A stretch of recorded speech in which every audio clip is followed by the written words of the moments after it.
தூத்துக்குடி. ஒட்டுமொத்த இந்தியாவின் பார்வையும் தூத்துக்குடி பக்கம் திரும்பியுள்ளது. என்னது, தூத்துக்குடியில் சர்வதேச தரத்தில் விமான நிலையமா என்று யோசிக்கும் பலருக்கு ஒன்று கூறுகிறேன். தமிழகத்தில் சென்னைக்கு அடுத்தபடியாக 4 வகை போக்குவரத்தையும் தன்னகத்தை கொண்ட மாவட்டம் என்ற சிறப்பை பெற்றது எம் தூத்துக்குடி மாவட்டம்.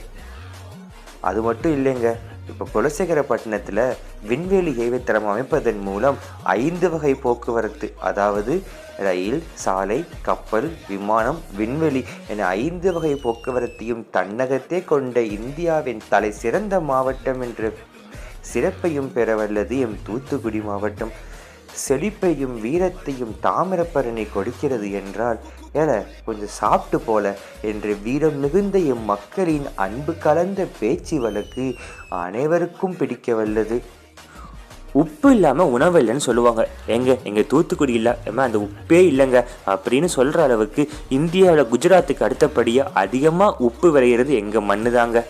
பதனி, மீன், கருவாடு, கருப்பட்டின்னு எங்கள் தூத்துக்குடியில் கிடைக்கிற மிக ருசியான உணவு பண்டங்களுக்கு பஞ்சமே இல்லை. இது சொல்ல முட்டை எப்படி? என்னதான் விதவிதமாக பெரிய பெரிய ஹோட்டலில் போய் உட்காந்து பல பெயர்களில் புரோட்டா சாப்பிட்டாலும் எங்கள் தூத்துக்குடியில் ரோட்டோர கடையில் உட்காந்து ஒரே ஒரு பொரிச்ச புரோட்டாவை அந்த சால்னாவை ஊற்றி சாப்பிட்டு பாருங்க. இனி எப்போ தாங்க இந்த புரோட்டா சாப்பிடுவோம் அப்படின்னு தினம் உங்களை ஏங்க வைக்கும். பாரதி, வஉசின்னு வீரம் வளைஞ்சது இந்த மண்ணு தாங்க. திருச்செந்தூர் சுப்பிரமணிய சுவாமி திருக்கோவில், குலசேகரப்பட்டினம் முத்தாரம்மன் திருக்கோவில், காயல்பட்டினம் பழமையான மசூதிகள், தூத்துக்குடி பனிமயமாத திருக்கோவில்னு மத நல்லிணக்கத்திற்கு ஒட்டுமொத்த அடையாளமும் இந்த மண்ணு தாங்க. தூத்துக்குடியில் இருக்கிற ஊரை கூட எண்ணிடலாங்க, ஆனால் இங்கே இருக்கிற தொழிற்சாலைகளை எண்ணவே முடியாது. இந்தியாவோட மிக முக்கியமான பல தொழிற்சாலைகள் ஆரம்பித்து சிறு சிறு குறுத்தொழில்கள் வரைக்கும் இங்கே தொழில் மாவட்டமாக இருக்கிறதும் இந்த ஊர் தாங்க. கோவில்பட்டி கடலை மிட்டாயும் இந்த ஊர் தாங்க. கடம்பூர் நெய்பூலியும் இந்த ஊர் தாங்க. கந்தசஷ்டி சூரசம்காரமும் இங்கே தாங்க நடக்கும். குலசேகரப்பட்டினம் தசரா விழாவும் இங்கே தாங்க நடக்கும். தமிழகத்தின் நுழைவாயில்னு அழைக்கிறதும் எங்கள் ஊர் தாங்க. அரிதினும் அரிதான ஒளி வீசக்கூடிய முத்து அவ்வளோ எளிதாக யார் கண்ணிலையும் புலப்படாது, ஆழ்கடலில் தான் இருக்கும்.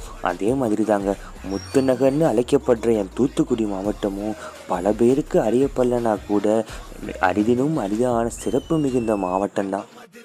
அனல்மின் நிலையம் மூலமாக தமிழகத்திற்கே மின்சாரம் வழங்கிக்கிட்டு இருந்த மாவட்டத்துக்கு ஏதோ சென்னைக்கு அடுத்தபடியாக பெரிய ஓடுபாதை கொண்ட விமான நிலையம் வந்துவிட்டது, அதுவும் சர்வதேச தரத்தில். நான் தூத்துக்குடிக்காரன்ல பெருமையாக கர்வம்